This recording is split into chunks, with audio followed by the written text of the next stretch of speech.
expande a nivel mundial. A Europa también llegan cada año toneladas de plantas modificadas genéticamente, que incluso se están sembrando en territorio europeo. Los argumentos de la industria de los transgénicos son mayores cosechas, menos pesticidas. El objetivo, acabar con el hambre en el mundo. Queremos comprobarlo.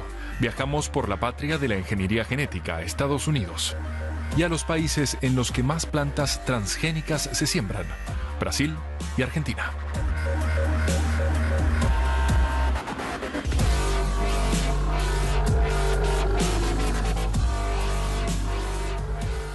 Las pantallas de la redacción de reportajes en Múnich reproducen spots publicitarios de los productores de transgénicos. Lo que más se repite en estos videos es que gracias a la industria genética aumenta la producción y se requieren menos pesticidas. Here's how it works. Roundup herbicides speed and efficiency at penetrating the leaf surface. ¿Cuál es la principal promesa que suelen hacer? ¿Que con la ingeniería genética todo se hace más fácil?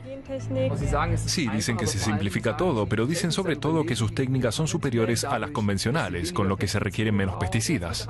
1. Aumentar las cosechas. 2. Reducir los pesticidas. Y 3. Reducir el hambre en el mundo. Queremos comprobar la validez de estos argumentos en la patria de la ingeniería genética. Iowa, el granero de Estados Unidos, sembrados hasta donde alcanza la vista. Los transgénicos están aquí a sus anchas y nadie lo oculta. En los carteles se anuncian las marcas. Una gran parte de la soja y el maíz que se planta aquí es transgénico.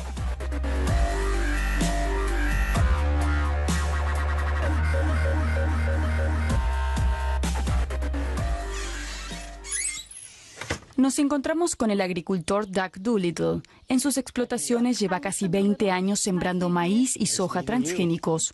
Nos muestra las variedades que utiliza. Las semillas están modificadas genéticamente. Las plantas fueron inmunizadas contra el herbicida glifosato que contiene el Roundup, como reza en sus sacos de semillas. El glifosato mata todo vegetal, solo sobrevive la planta transgénica. Al principio fue muy lucrativo.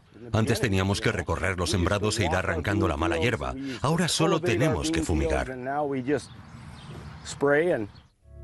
Fumigar tan solo, con una sola sustancia, glifosato. Pero desde hace algunos años esto ya no sirve de nada. En los sembrados se multiplica la mala hierba, se ha adaptado y ahora sobrevive también la fumigación con glifosato.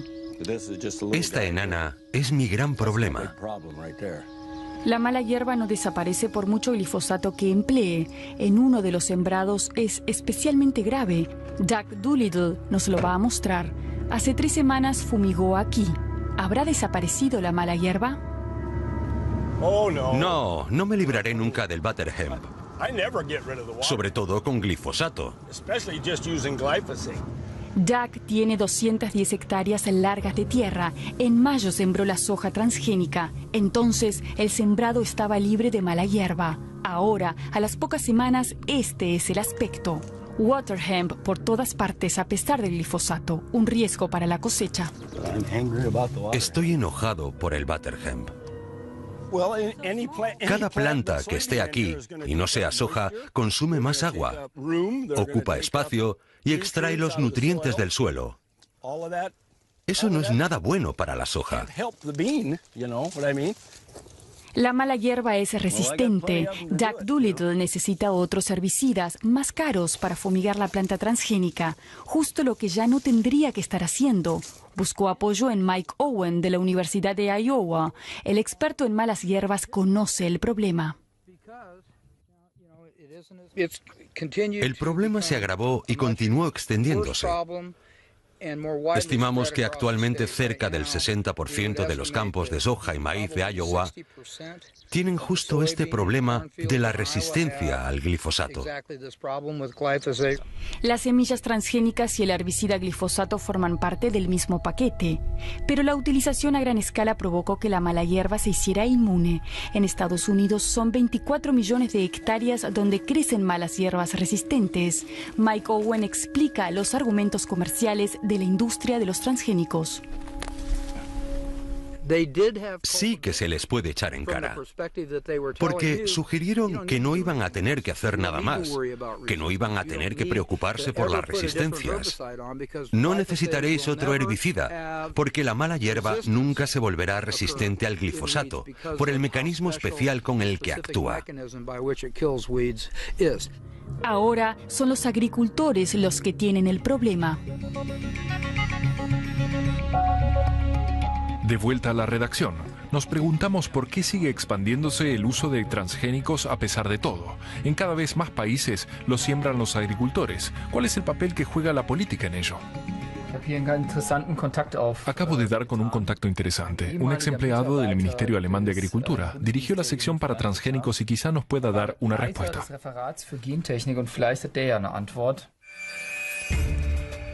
Wolfgang Köhler se ha retirado a la isla española de Formentera. Fue director de la sección para ingeniería genética del Ministerio Alemán de Agricultura. Ahora está jubilado y habla sin reparos. Fue testigo de las presiones que ejerce la política, sobre todo por parte de Estados Unidos, donde tiene su sede la mayor parte de los consorcios que producen transgénicos.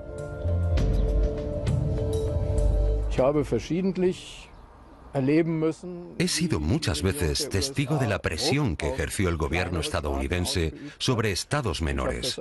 Lo viví como presidente de la Comisión de la ONU para Biotecnología Agraria, lo que se conoce como el Protocolo de Cartagena. Hubo colegas que me dijeron que ya no podían mantener lo acordado la tarde anterior porque evidentemente habían sido presionados por los embajadores estadounidenses en sus países. He visto cómo en una conversación el embajador estadounidense presionó al gobierno serbio pidiéndole que cambiara lo antes posible la política serbia sobre los transgénicos, contraria a ellos. Les amenazó con consecuencias en otros campos.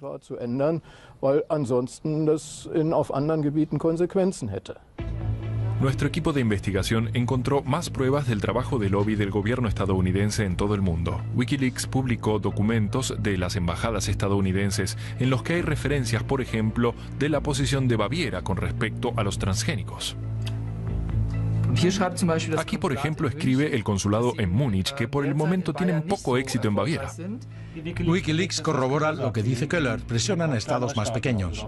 Sí, todo lo que nos contó Köhler lo encontramos en Wikileaks. No es solo el gobierno estadounidense. Damos con otro documento más. La ingeniería genética debería llegar a Europa de una vez por todas. Es lo que se deduce de un documento estratégico que nos han enviado de Gran Bretaña. El lobby de los transgénicos recoge en él su táctica. Es un papel interesante. En él se recoge lo que hay que hacer para obtener el apoyo de Reino Unido, de Alemania, de Francia. Es decir, han estado dándole vueltas para ver cómo pueden conseguir que les den luz verde.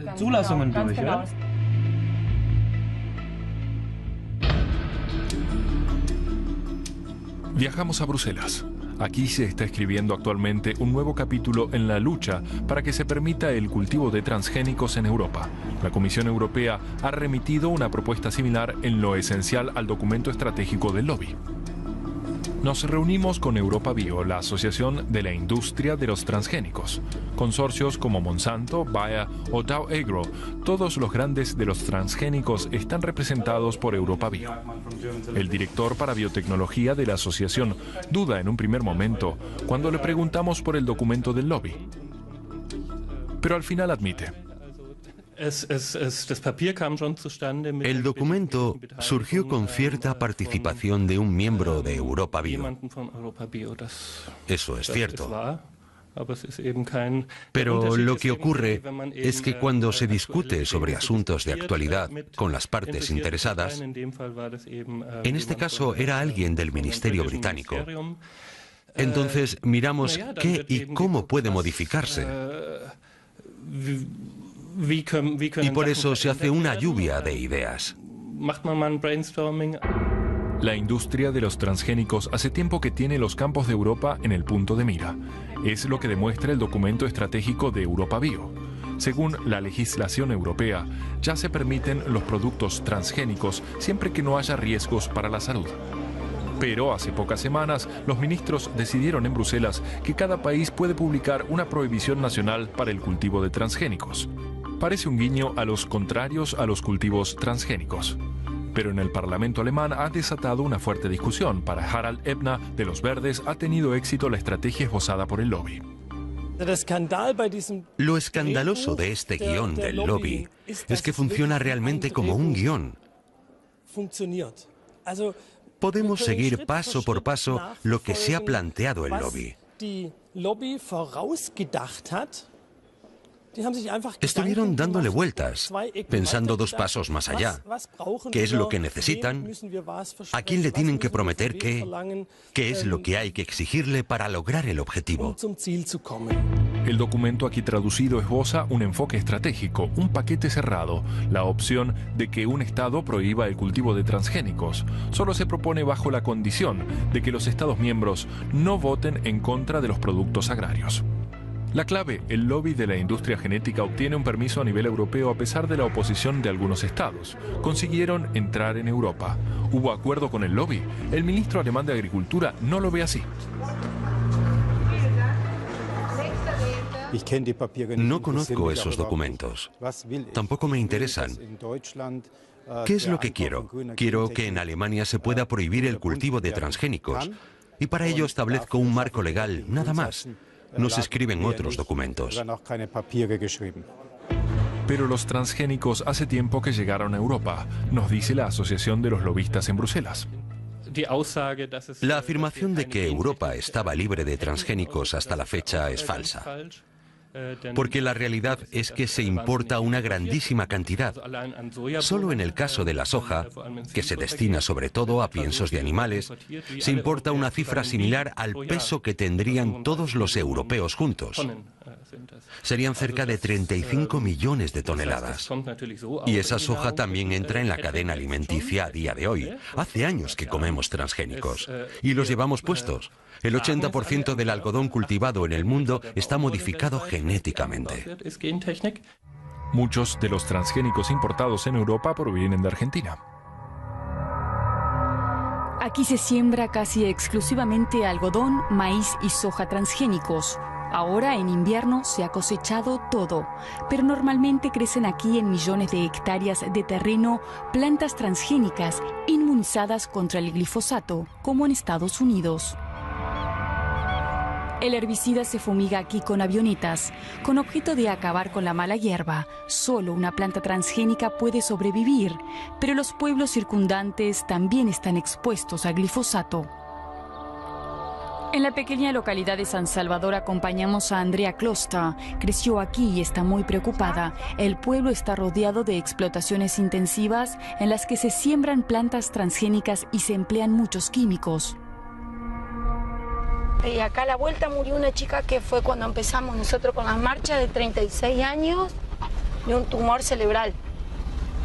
Acá hay una chica que sobrevive, se llama Carlita. Y de este lado tenemos lo de Pablito González, que falleció de leucemia.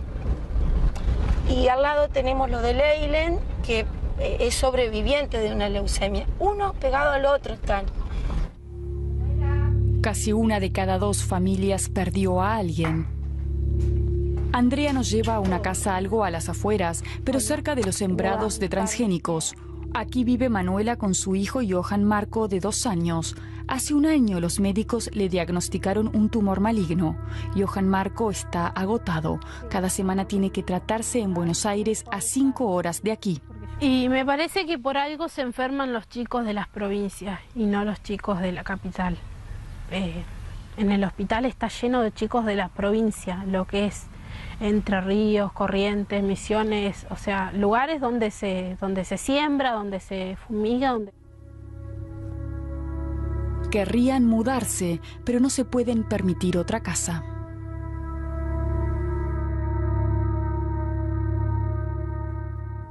Sí, el avión ha venido a dar vuelta arriba de la casa.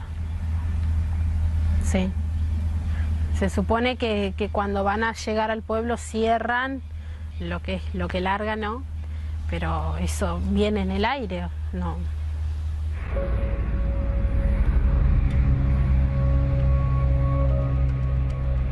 Es la neblina producida por la fumigación la que atemoriza a la gente. Herbicida, insecticida de diferentes productores. Nos entrevistamos con Marcelo, que hace años aplica en este lugar. No cree que los químicos sean los causantes de los cánceres. Uno no quiere aplicar para tener problemas, eso es lo que debe quedar en claro a la gente. ¿Por qué? Porque en esa población vive mi hijo, mis hijos, mis nietos, mi esposa, toda mi familia y mis parientes. Entonces, a mí no me interesa para nada hacer un daño a la población. Marcelo nos muestra lo cerca que sobrevuela los sembrados. En vez de químicos, hoy fumiga agua. El aumento de la fumigación tiene para él una explicación. La proporción de hectáreas aumentó sustancialmente, entonces, por lógica, la aplicación de agroquímicos aumentó también. La industria química y los fallecimientos, ¿hay alguna relación? Viajamos a Rosario, la gran ciudad más próxima. En la Escuela Universitaria de Medicina nos reunimos con un científico que ha llevado a cabo el estudio más amplio hasta la fecha. Con sus estudiantes analizó los datos de 95.000 personas en las regiones con agricultura intensiva. Aquí se puede ver aproximadamente, desde una foto satelital, cómo los pueblos o las localidades en las que hemos hecho campamentos sanitarios han quedado todas en el área agroindustrial de producción de soja transgénica dependiente de agrotóxicos. En esos lugares nacen niños con estos problemas.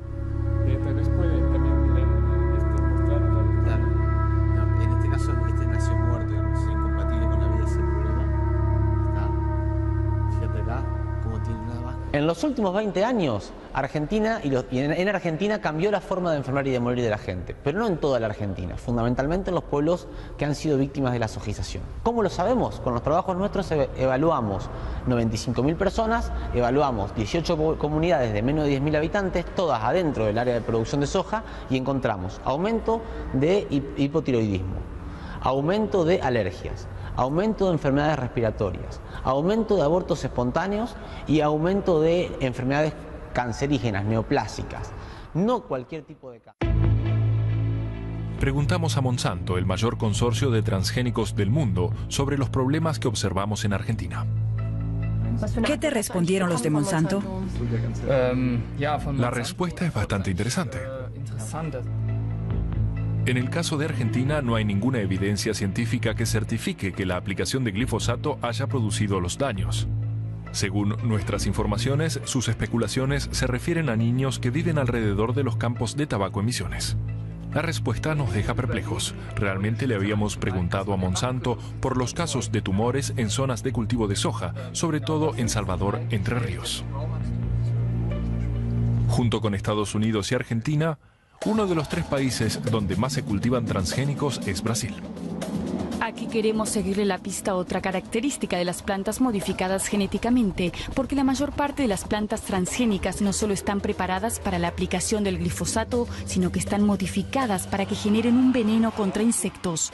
En febrero, Antonio Andrioli ya nos mostró los problemas con el maíz transgénico en el sur del país. El maíz transgénico de este agricultor fue atacado por orugas que en realidad debía repeler.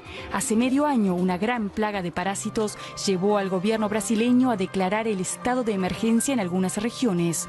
Volvemos a reunirnos con Andrioli. Entre tanto, hemos podido observar que en todos los lugares ocurre lo mismo. Cada vez hay más insectos resistentes contra las plantas modificadas genéticamente, no solo en el caso del maíz, también en el del algodón, y el número de estos insectos va en aumento. Como en el caso de Octavio Palmeira, un latifundista. Su algodón genéticamente modificado está a punto de ser recogido. Octavio cultiva 12.500 hectáreas con 200 trabajadores. Nos asegura que se atiene a las indicaciones del fabricante, pero que esta temporada tiene grandes problemas.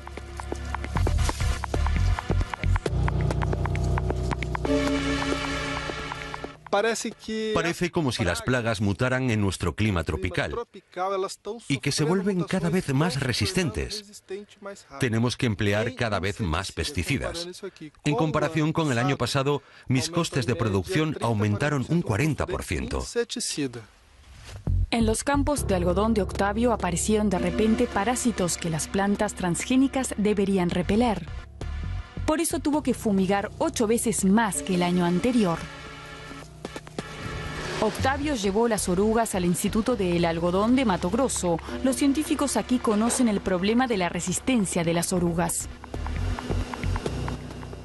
Este año hemos recogido, por ejemplo, esta oruga, Spodopter fujiperda, un tipo de mariposa nocturna. En el caso del maíz también se da. Estas plantas transgénicas parecen no funcionar bien. Cada vez son más los agricultores que se dan cuenta de que la protección contra los insectos programada en las plantas transgénicas ya no funciona. Por eso tienen que fumigar cada vez más. Es lo que le recomiendan los productores y estos se benefician de la situación porque suelen proveerles tanto las semillas como los pesticidas. Viajamos a la capital de Mato Grosso, Cuiabá. Aquí vive Wanderley Pignati, catedrático de medicina. Lleva años investigando los pesticidas y nos muestra estudios alarmantes. En las últimas 2 cosechas en Brasil, se utilizaron más de 1.000 millones de litros de pesticidas. Estas cifras van en aumento desde 2012.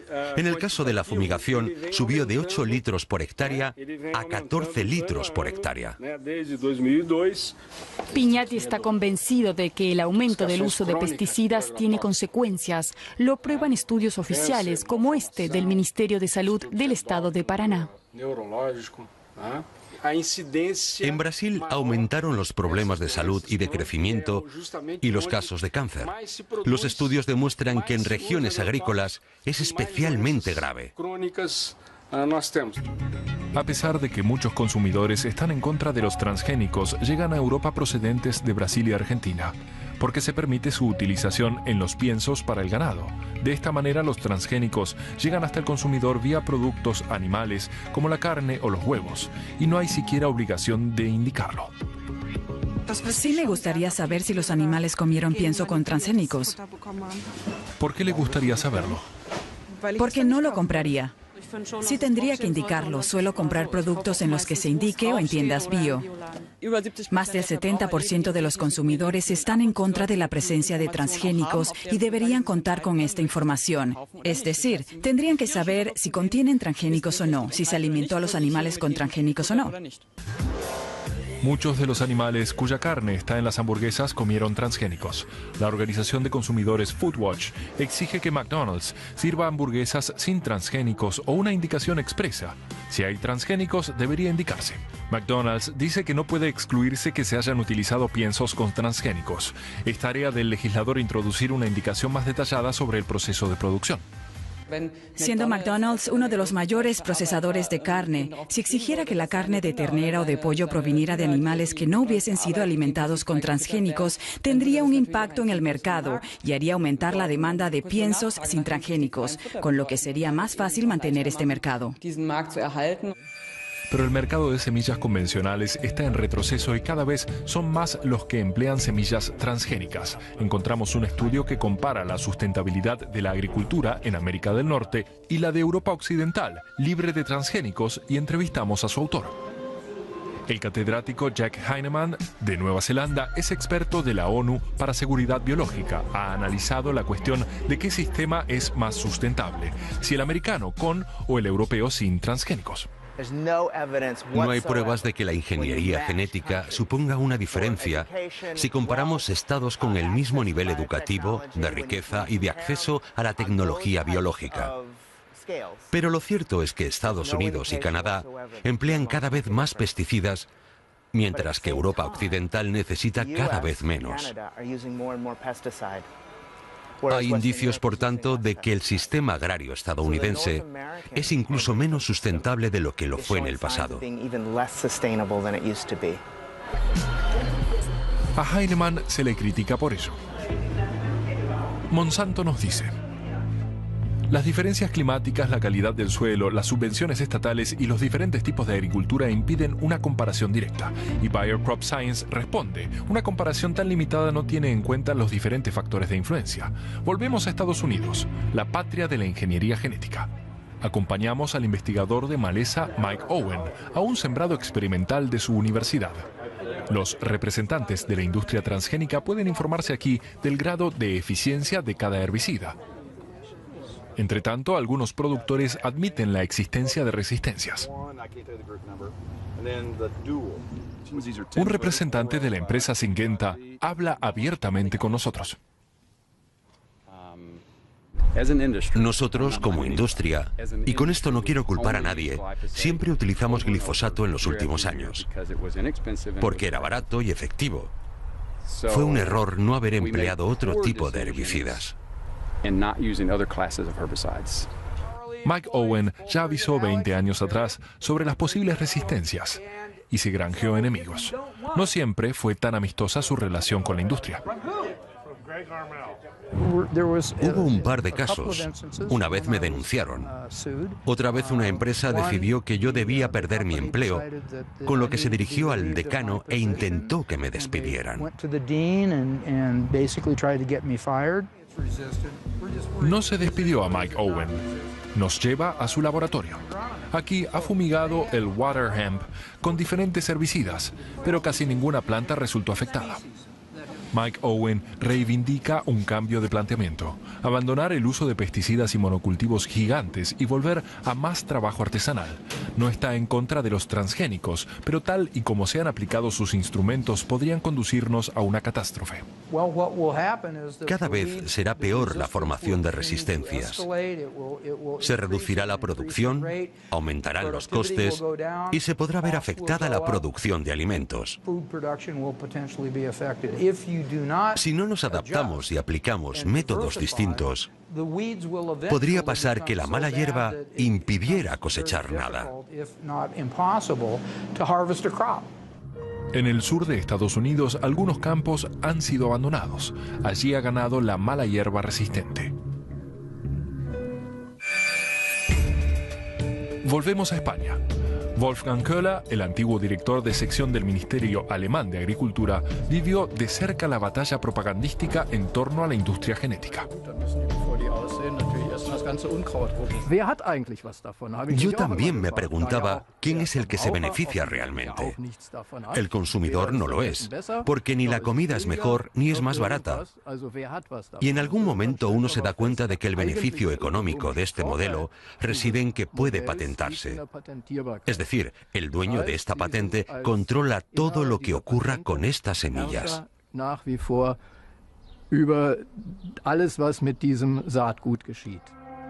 Köhler teme que unos pocos consorcios se hagan con el control de la producción alimentaria. Conclusión. En nuestro reportaje hemos podido comprobar que los mensajes publicitarios de la industria de los transgénicos no son ciertos, pero la Asociación de Lobistas de la Industria Genética no ve que los transgénicos hayan fracasado. ¿Es cierto que 18 millones de agricultores sean tan tontos como para comprar algo peor por más dinero, incluso que las semillas convencionales, y que lo repitan todos los años? Me cuesta imaginarme que sean tan tontos. Pero muchos agricultores que hemos entrevistado lamentan ahora haberse decantado por los transgénicos, resistencias, incremento de la fumigación y enfermedades misteriosas. Habrá que ver cómo afrontará la industria de los transgénicos las últimas evoluciones. Actualmente un lobby poderoso intenta imponer a toda costa esta tecnología, contra la voluntad de una mayoría de consumidores europeos.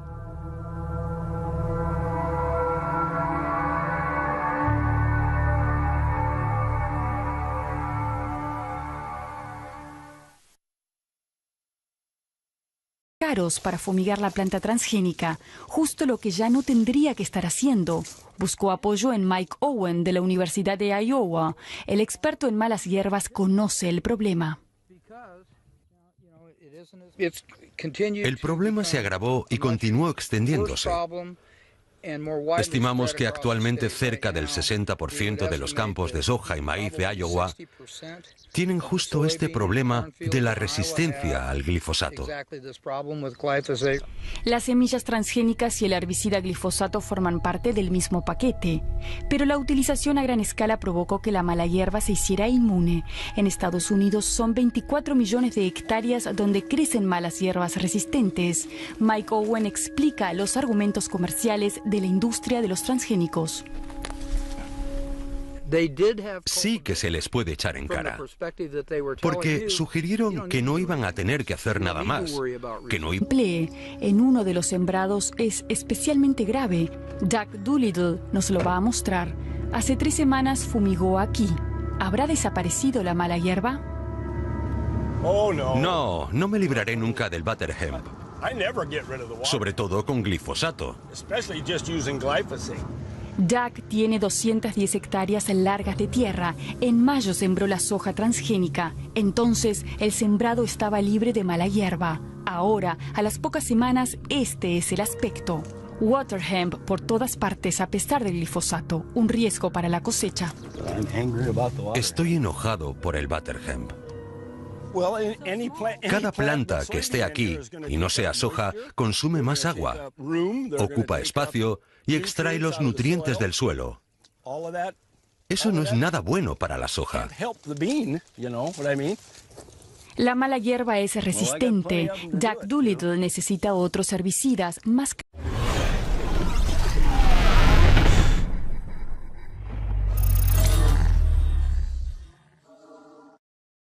Expande a nivel mundial. A Europa también llegan cada año toneladas de plantas modificadas genéticamente que incluso se están sembrando en territorio europeo. Los argumentos de la industria de los transgénicos son mayores cosechas, menos pesticidas. El objetivo, acabar con el hambre en el mundo. Queremos comprobarlo. Viajamos por la patria de la ingeniería genética a Estados Unidos y a los países en los que más plantas transgénicas se siembran, Brasil y Argentina.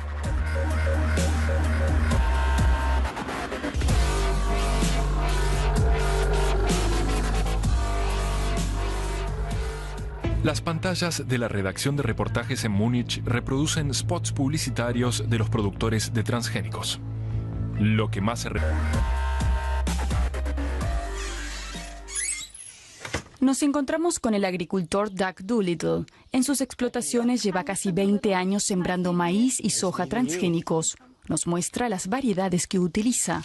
Las semillas están modificadas genéticamente. Las plantas fueron inmunizadas contra el herbicida glifosato que contiene el Roundup, como reza en sus sacos de semillas.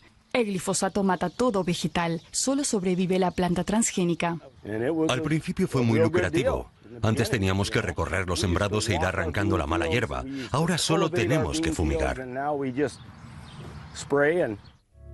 Fumigar tan solo, con una sola sustancia, glifosato. Pero desde hace algunos años esto ya no sirve de nada. En los sembrados se multiplica la mala hierba, se ha adaptado y ahora sobrevive también la fumigación con glifosato. Esta enana es mi gran problema. La mala hierba no desaparece por mucho glifosato que repiten estos videos es que gracias a la industria genética aumenta la producción y se requieren menos pesticidas.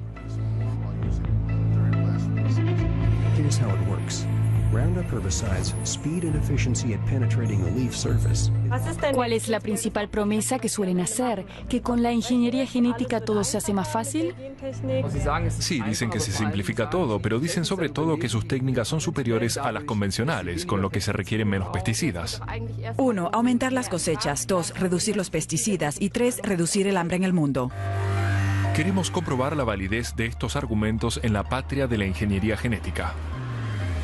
Iowa, el granero de Estados Unidos, sembrados hasta donde alcanza la vista. Los transgénicos están aquí a sus anchas y nadie lo oculta. En los carteles se anuncian las marcas. Una gran parte de la soja y el maíz que se planta aquí es transgénico.